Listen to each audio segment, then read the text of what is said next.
C'est littéralement impossible que tu connaisses ces deux astuces sur Excel et tu vas voir que la deuxième, elle est connue par vraiment très peu de personnes. Donc on commence avec la première.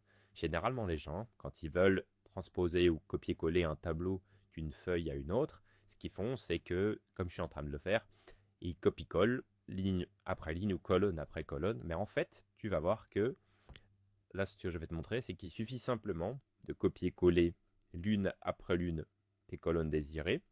Et ensuite, tu retournes dans ton autre feuille. Et en fait, juste en haut, là, tu vas dans presse-papier et tu vois tout ce que tu as copié-collé avec un historique. Et ça te permet de copier-coller beaucoup plus rapidement. Donc là, c'est un peu simple. Mais si tu as un tableau très compliqué, ça pourra t'aider énormément. Donc, deuxième astuce, là, j'ai fait un petit contrôle L pour créer mon tableau. Et tu vas voir que généralement, quand on veut trier des données, les gens ils font ce que je suis en train de faire, c'est-à-dire appuyer sur les petites flèches en haut pour accéder aux différents filtres et du coup filtrer les données de cette manière. Mais en fait, il y a beaucoup plus simple que ça, donc c'est ce que je vais te montrer juste ici.